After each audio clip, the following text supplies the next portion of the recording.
So I was told that this chapter is pretty fire and that I should live react to it, so that's what I'm going to be doing. We're going to be experiencing these spoilers for the first time together, so let's get into it. The first page is an illustration of Star and Stripe with her cape swaying in the wind and a determined pose. So in case you're unaware, at the end of the previous chapter, we were introduced to America's #1 hero, Star and Stripe, who looks like a female version of All Might pretty much, and turns out that she is allegedly All Might's former disciple. The chapter begins with All for One sitting on a throne surrounded by some Nomus. He says that they were able to hide thanks to all the other jailbreakers causing chaos and hindering police investigation.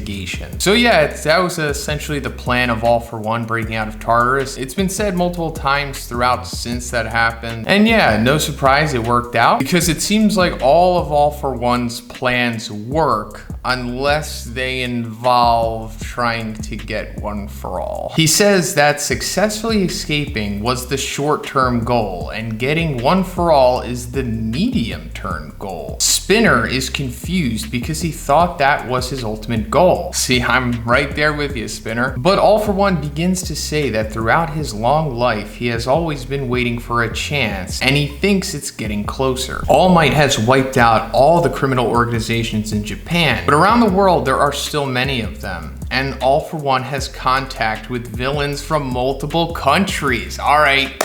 Here we go. This is what I was looking forward to. I mean, of course, I was super excited for international heroes, but you know, there's two sides to that coin, and we've got international villains too, so let's go. What keeps them from coming together and destroying it all is a huge wall known as Star and Stripe, the world's strongest woman. Then he says it's like a gamble. If she gets to them, All for One will be in trouble, but if they are able to steal her quirk, they will have no problem from then on. Oh wow, all right. So I assume Star and Stripe was powerful. I mean, she's America's #1 hero. But like I said in my previous review, I'm not really sure how significant that is, because at least in my opinion, it was always kind of implied that Japan was like the #1 hero place. So I guess that kind of meant that they had all the best heroes, and that maybe Endeavor, you know, currently is maybe the most powerful / best hero in the world. But it seems like that's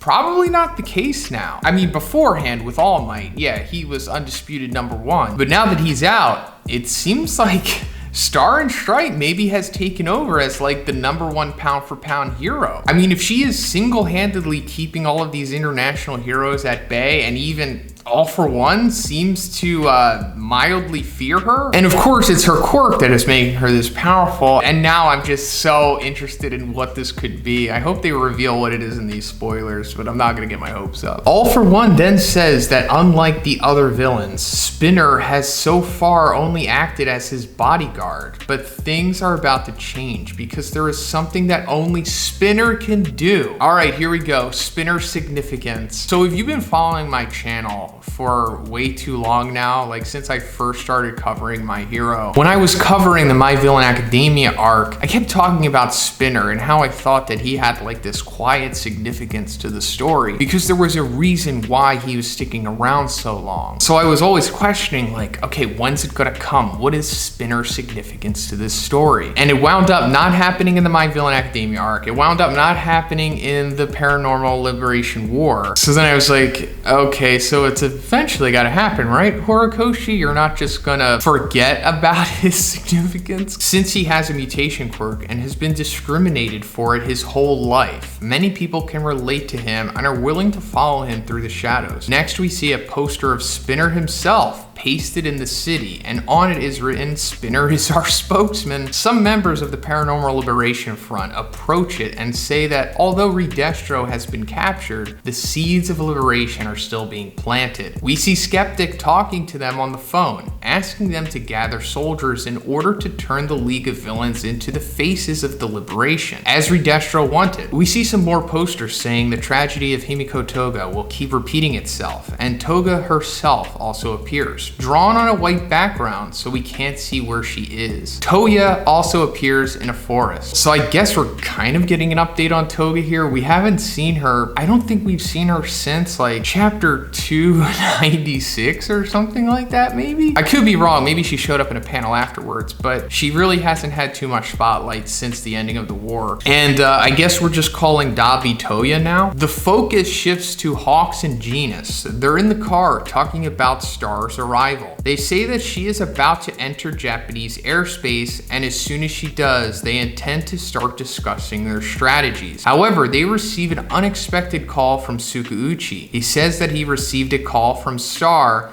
and she reported that approximately 50 kilometers from where she was supposed to land, he showed up. Next, we see a double spread that shows only a cape and a hand with a hole flying above the clouds. Shigaraki is here. Star then comments that he must be a pretty free guy to come and greet her so quickly. She then asks if he is the villain called All for One. The last page shows Shigaraki standing on a flying Nomu. He replies, "Who knows? I wonder who I am." Translation note, the I used here is Ore, which is the one used by Shigaraki. All for One only refers to himself with Boku. End of chapter. All right. So I don't know what to make of this. I'm not gonna start activating the end of series siren yet, but this certainly seems like the catalyst for a huge plot development that might potentially send us into the final arc of the series here. Again, not really sure, but this is massive. And I also like the fact that we don't completely understand if it is Shigaraki or All for One yet. I mean, we had the translation notes at the end, which are implying that it is Shigaraki, but you know, we still don't know. I mean, it probably is Shigaraki, which is more interesting in my opinion, because we haven't had an update on him in a very long time. And I've been curious to see, you know, what he's gonna be like when he comes back, what his relationship is gonna be like with All for One. So maybe he's gone back to being subservient to him possibly, but you know, not truly. Maybe he's just doing it, you know, for a means to an end. But I think we can all assume that he's here to take Star and Stripes' quirk, because that's what was said previously in the chapter. And that goes back to the question, what is her quirk? There's no way to know right now. Unless you're like some crazy theorist and you can just, I don't know, figure out things by going inside of the kanji of stuff. Or there's like some Japanese inside metaphor that clearly shows what her quirk is because it's been shown. I don't know. But all we do know is that she was able to somehow like ride a stealth bomber, and she's so powerful that even All for One is kind of worried about her. So maybe it's like super physicality, you know, basically like One for All without all of the broken vestige stuff. I think that would be cool. I mean, it's a little redundant, but if you know me, you know that I love that power set.